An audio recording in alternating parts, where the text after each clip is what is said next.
نظم ہے ایک کوہستانی سفر کے دوران میں اور اس کے شاعر ہیں مجید امجد۔ مجید امجد کی اس نظم ایک کوہستانی سفر کے دوران میں محض پہاڑی سفر کی منظر کشی نہیں بلکہ انسانی زندگی، اس کے نشیب و فراز، معاشرتی رویوں اور داخلی کیفیات کی ایک گہری علامتی تصویر ہے کہ یعنی ہم اسے کسی سفر کی روداد نہیں کہہ سکتے، یہ زندگی کے نشیب و فراز اور معاشرتی رویوں سے جڑی ہوئی ہے۔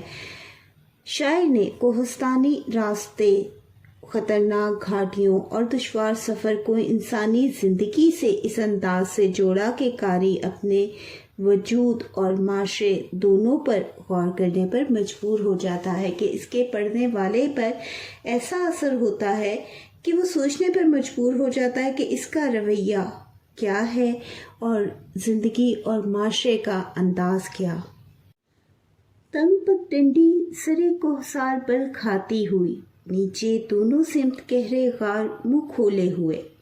اس شعر میں فطرت کی منظر نگاری نہایت خوبصورتی سے کی گئی ہے کہ ہمیں ان کی نظم میں یہ بھی دیکھنے کو ملتا ہے کہ فطرت کی منظر نگاری بہت خوبصورت ہے کہ پڑھنے والے کی نظر میں سامنے تمام منظر گویا حقیقت بن کر ابھر آتا ہے۔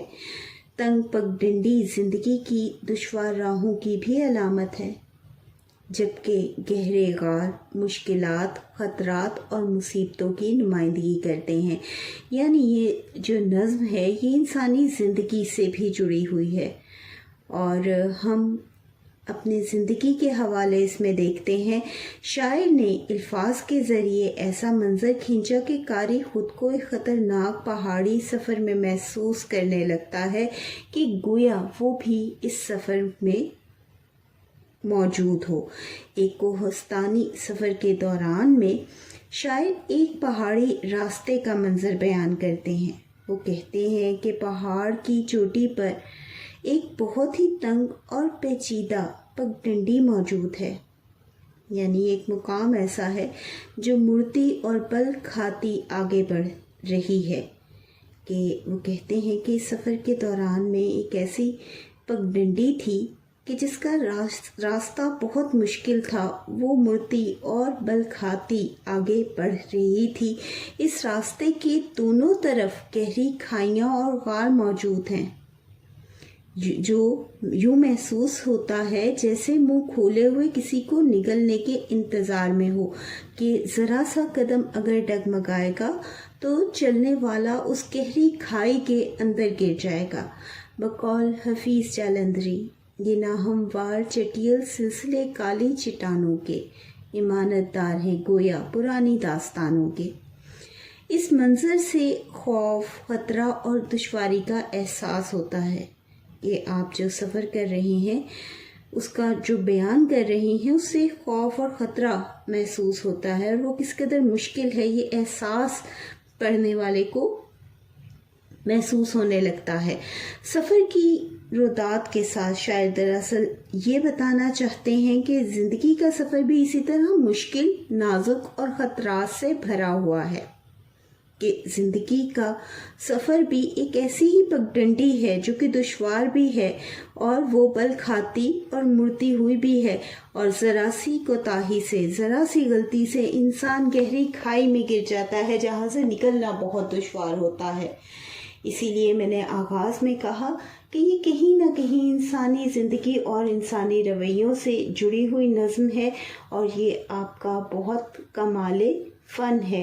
انسان کو ہر قدم سوچ سمجھ کر رکھنا پڑتا ہے کیونکہ ذرا سی غلطی تباہی کا سبب بنتی ہے اور انسان کو کسی گہرے اندھیرے منہ کھولے غار میں گرا سکتی ہے۔ آگے ڈھلوانوں کے پار ایک تیز موڑ اور اس جگہ ایک فرشتے کی طرح نورانی پر تولے ہوئے۔ ڈھلوان کہتے ہیں ناہموار جگہ کو۔ اس شعر میں شاعر نے زندگی کی مشکل اور خطرناک موڑ پر امید، رہنمائی اور خدائی حفاظت کے احساس کو مؤثر انداز میں بیان کیا ہے۔ وہ اپنی نظم ایک کوہستانی سفر کے دوران میں حال بیان کرتے ہوئے کہتے ہیں کہ ایسے راستے بھی سفر کے دوران آئے جہاں پر بہت ناہموار راستے تھے اور موڑ تھے، تو اس مقام پر انہوں نے کیا محسوس کیا؟ شاعر پہاڑی سفر کے اگلے منظر کو بیان کرتے ہیں۔ وہ کہتے ہیں کہ ڈھلوانوں سے آگے ایک خطرناک اور تیز موڑ تھا۔ صرف یہی نہیں کہ راستہ ناہموار تھا، آگے سے موڑ خطرناک اور تیز بھی تھا۔ اس دشوار مقام پر رب کی رحمت اور مدد بھی موجود رہتی ہے کہ زندگی میں بھی جب ایسا کوئی مقام آتا ہے کہ آپ ناہموار راستوں پر چلتے ہوئے کسی خطرناک اور تیز موڑ کے مقام پر آتے ہیں، تو یہاں پر یہ بھی محسوس ہوتا ہے کہ رب کی رحمت جیسے ساتھ موجود ہو۔ اس دشوار مقام پر ایک نورانی پروں کے ساتھ فرشتے کی مانند رب کی رحمت دکھائی دیتی ہے۔ القرآن فَإِنَّ مَعَ الْعُسْرِ يُسْرًا إِنَّ مَعَ الْعُسْرِ يُسْرًا، بے شک مشکل کے ساتھ آسانی ہے۔ زندگی میں ایسے مقام پر جب رب کی مدد پہنچتی ہے تو ایسا محسوس ہوتا ہے کہ مددگار گویا فرشتہ ہے، اور آپ اسی خیال کو بہت خوبصورت اور منفرد انداز میں بیان کرتے ہیں۔ یہ منظر امید، حفاظت اور روحانی سکون کا احساس دلاتا ہے کہ اس منظر میں اگر ہم اس کو زندگی کے حوالے کے ساتھ جوڑ کر بھی دیکھیں تو ایک حفاظت اور روحانی سکون کا احساس بھی ملتا ہے کہ مشکل موڑ اور تیز اور خطرناک مقام پر رب کی رحمت ضرور موجود ہوتی ہے۔ شاعر یہ تاثر دیتے ہیں کہ زندگی کے خطرناک اور مشکل راستوں میں اللہ تعالیٰ کی رحمت اور حفاظت انسان کے ساتھ ہوتی ہے۔ جب انسان مشکلات اور اندھیروں میں گھر جاتا ہے تو کوئی نہ کوئی امید، رہنمائی یا سہارا بھی ضرور ملتا ہے۔ تیز موڑ زندگی کے اچانک آنے والے حالات اور آزمائشوں کی علامت ہے، کیونکہ اکثر زندگی میں ایسا ہوتا ہے کہ حالات اچانک سے یکسر تبدیل ہو جاتے ہیں اور آزمائش جیسے گھیر لیتی ہے۔ ایسے میں فرشتے کی طرح نورانی پر رحمت، خیر، حفاظت اور امید کی علامت ہے۔ شاعر نے نہایت خوبصورت انداز میں خطرے اور سکون کو ایک ساتھ پیش کیا ہے۔ اس سے معلوم ہوتا ہے کہ سختیوں کے دوران بھی انسان کو اللہ کی مدد اور روشنی میسر رہتی ہے۔ بقول حیدر علی آتش، سفر ہے شرط مسافر نواز بہترے، ہزارہا شجر سایہ دار راہ میں ہیں۔ یہی حوالہ زندگی کا ہے کہ ہزارہا شجر سایہ دار راہ میں ضرور ملتے ہیں۔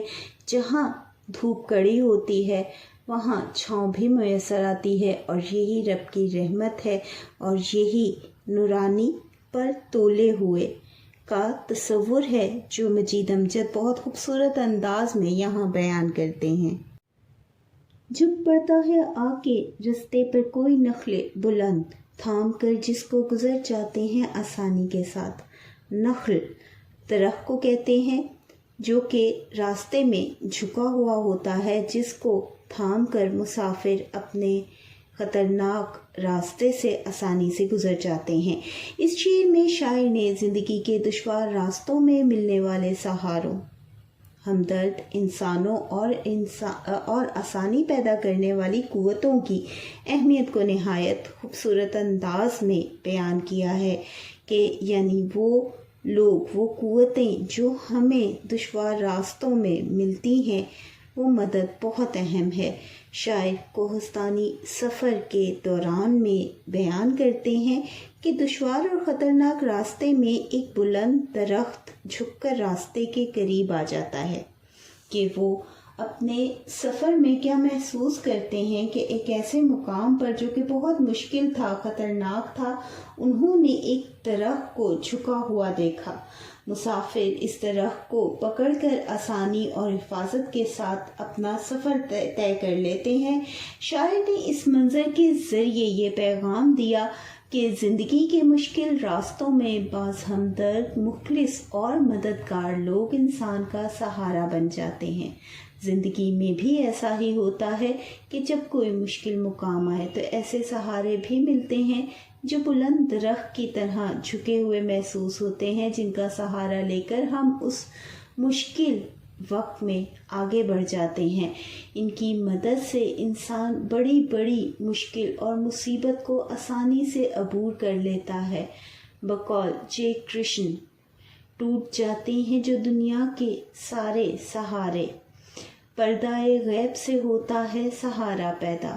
نخل بلند ایک مضبوط اور مہربان سہارے کی علامت ہے، جبکہ تھام کر گزر جانا مشکل میں مدد حاصل کرنے کو ظاہر کرتا ہے کہ اس مشکل میں جب ہم کسی کی مدد کو حاصل کرتے ہیں۔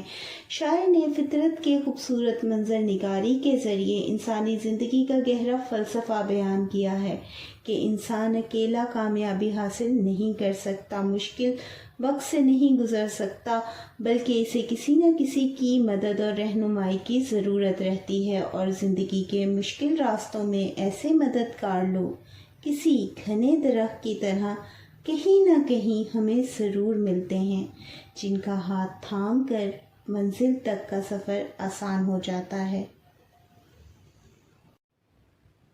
موڑ پر سے ڈگمگاتے رہرووں کے قافلے، ایک بوسیدہ خامیدہ پیڑ کا کمزور ہاتھ، ایک کمزور لیکن مخلص ہاتھ جو مشکل حالات میں تھام لے۔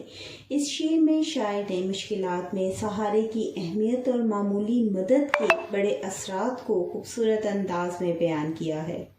ڈگمگاتے رہرووں کے قافلے زندگی کے پریشان اور مشکلات کا شکار انسانوں کی علامت ہے، جبکہ بوسیدہ خامیدہ پیڑ کا کمزور ہاتھ ایک کمزور مگر مخلص سہارے کی علامت ہے۔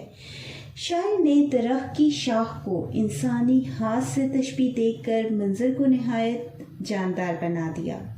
یہ شعر انسانی ہمدردی، تعاون اور سہارا دینے کی اہمیت کو ظاہر کرتا ہے کہ بعض اوقات چھوٹی سی مدد بھی کسی کی زندگی بدل سکتی ہے۔ اس کے لیے مضبوط ہونا ضروری نہیں، صرف مخلص ہونا لازمی ہے۔ کوئی کمزور ہاتھ بھی اگر مخلص ہے تو وہ سہارا بن سکتا ہے، جیسے ایک کوہستانی سفر کے دوران میں ایک کمزور اور بوسیدہ سا درخت ان مسافروں کا جو لڑکھڑا رہے تھے، ڈگمگا رہے تھے، سہارا بنا اور انہیں اس مقام سے آگے بڑھا دیا۔ بقول ڈاکٹر محمد علامہ اقبال، کشتیاں سب کی کنارے پہ پہنچ جاتی ہیں، نہ خدا جن کا نہیں ان کا خدا ہوتا ہے۔ شاعر ایک ایسے خطرناک پہاڑی موڑ کا منظر پیش کرتے ہیں جہاں مسافروں کے قافلے لڑکھڑاتے اور ڈگمگاتے ہوئے گزرتے ہیں۔ یہ حوالہ زندگی کا بھی ہے کہ کبھی ایسا مقام بھی آتا ہے کہ ہمارا قافلہ جیسے لڑکھڑا جائے، ڈگمگا جائے، اور اس مقام پر کوئی مخلص انسان، چاہے وہ کمزور ہی کیوں نہ ہو لیکن مخلص ہو، تو وہ سہارا بھی بہت اہمیت رکھتا ہے۔ ان میں سے ایک مسافر کو ایک پرانا جھکا ہوا اور کمزور درخت کا سہارا ملتا ہے، یعنی مسافروں کے قافلے لڑکھڑاتے اور ڈگمگاتے ہوئے اس خطرناک پہاڑی سلسلے سے گزر رہے تھے۔ اس میں سے ایک مسافر کو ایک پرانا جھکا ہوا اور کمزور درخت کا سہارا ملتا ہے۔ اس شعر میں شاعر یہ حقیقت بیان کرتے ہیں کہ زندگی کے مشکل اور نازک موقع پر کبھی کبھی ایک معمولی سا یا کمزور سا سہارا بھی انسان کے لیے بہت قیمتی ثابت ہوتا ہے۔ انسان مشکلات میں چھوٹی سی مدد سے بھی سنبھل جاتا ہے اور تباہی سے بچ جاتا ہے۔ سینکڑوں گرتے ہوں کی دستگیری کا امین، ان گردن فرزانے جہاں کی زندگی، ایک جھکی ٹہنی کا منصب بھی جنہیں حاصل نہیں۔ شاعر نے نہایت مؤثر انداز میں انسانی عظمت کا فلسفہ بیان کیا ہے کہ انسان کی عظمت کا مقام کیا ہے، اس کا آغاز کیا ہے، دوسروں کا مددگار ہونا، سہارا بننا، نہ کہ صاحب علم اور باوقار مقام پانا، لیکن دوسروں کی مدد نہ کرنا اور اپنی زندگی میں مگن جینا۔ شاعر نے نہایت مؤثر انداز میں انسانی عظمت کا فلسفہ بیان کیا کہ اصل عظمت دوسروں کے لیے آسانی پیدا کرنے میں ہے، جو صرف علم و عقل کے کھوکھلے دعووں سے حاصل نہیں ہوتی کہ ایک ایسا انسان جو دوسروں کا مددگار ہے وہ تو عظمت کا مقام پا لیتا ہے، اور ایسا انسان جو علم و عقل کے دعوے تو کرتا ہے لیکن دوسروں کا مددگار نہیں۔ دستگیری کا مطلب ہے سہارا دینا یا مدد کرنا، جھکی ٹہنی کہ وہ جھکی ٹہنی جو پہاڑی سلسلوں کے درمیان دوسروں کی مدد کے لیے جھک جاتی ہے۔ ٹہنی اثار ہمدردی اور خدمت کی علامت ہے، جبکہ گردنے فرزانے جہاں سے مراد وہ عقل مند اور بڑے لوگ ہیں جو معاشرے میں عزت رکھتے ہیں، مقام رکھتے ہیں، مگر دوسروں کے کسی کام نہیں آتے۔ ان اشعار میں شاعر نے خدمت انسانیت، ہمدردی اور دوسروں کے کام آنے کی اہمیت کو اجاگر کیا ہے۔ بقول شاعر، مٹا دے اپنی ہستی کو گر کچھ مرتبہ چاہیے کہ دانہ خاک میں مل کر گلے گلزار ہوتا ہے، اور ایسے بے حس لوگوں پر افسوس، آپ کا افسوس کا اظہار کرتے ہیں جو اپنی قابلیت اور مقام کے باوجود کسی کو سہارا نہیں دیتے۔ وہ سہارا بننے کی صلاحیت تو رکھتے ہیں لیکن مخلص اور احساس بھرا دل نہیں رکھتے۔ شاعر کا کہنا ہے کہ وہ جھکی ہوئی ٹہنی سینکڑوں لڑکھڑاتے اور گرتے ہوئے مسافروں کو سہارا دیتی ہے، کہ کوہستانی پہاڑی سفر کے دوران ایک ٹہنی جو کہ جھکی ہوئی تھی وہ سینکڑوں لڑکھڑاتے ہوئے گرتے ہوئے مسافروں کو سہارا دیتی ہے۔ وہ اسے تھام کر آگے بڑھ جاتے ہیں اور ان کی مددگار بنتی ہے، لیکن افسوس ان عقل مند لوگوں پر جو زندگی میں مقام رکھتے ہیں لیکن سہارا اور مددگار نہیں بن پاتے۔ شاعر یہاں انسانی ہمدردی اور خدمت خلق کی اہمیت کو اجاگر کرتے ہیں کہ جھک جانا اور مدد کرنا ہی انسان کو عظمت کے مقام کو پانے میں مددگار ہوتا ہے۔ ایسا انسان جو کہ دوسروں کو لڑکھڑاتے ہوئے مقام سے آگے بڑھنے میں مدد کرتا ہے، وہی اس مقام کو حاصل کر سکتا ہے، عظمت کے اس مقام کو حاصل کر سکتا ہے۔ ان کا کہنا ہے کہ ایک معمولی سی جھکی ہوئی شاخ بھی دوسروں کے کام آتی ہے، مگر بعض انسان اپنی عقل، علم اور حیثیت کے باوجود کسی کے مددگار نہیں ہوتے۔ ایسی زندگی بے مقصد اور بے فائدہ ہے۔ اس سے وہ کمزور انسان، یہاں پر حوالہ انسانوں کا ہے کہ اس سے وہ کمزور انسان جو دوسروں کا سہارا بنے، چاہے وہ کمزور ہے لیکن وہ جھکا ہوا ہے اور سہارا دے رہا ہے سینکڑوں لڑکھڑاتے ہوئے مسافروں کو، تو وہ انسانی عظمت کے مقام کو پالے گا۔ بچوں، FPISC کے بعد ہم پنجاب بک پر بھی کام کر رہے ہیں۔ فرسٹ ایئر کی بک کے تمام حوالے FPISC کے نام سے پہلے ہی موجود ہیں۔ سیکنڈ ایئر کی بک کا بھی کام مکمل ہو چکا ہے۔ ایک اہم بات جو میں پہلے بھی بچوں کو کہتی رہی ہوں کہ آیات اور اشعار کا حوالہ آپ ضرور دیں، یہ اچھے نمبر حاصل کرنے میں مددگار ہوتا ہے، اور اس چینل کو اپنے دوستوں کے ساتھ شیئر کرنا نہ بھولیے گا تاکہ اس کوشش کو مزید آگے بڑھایا جا سکے۔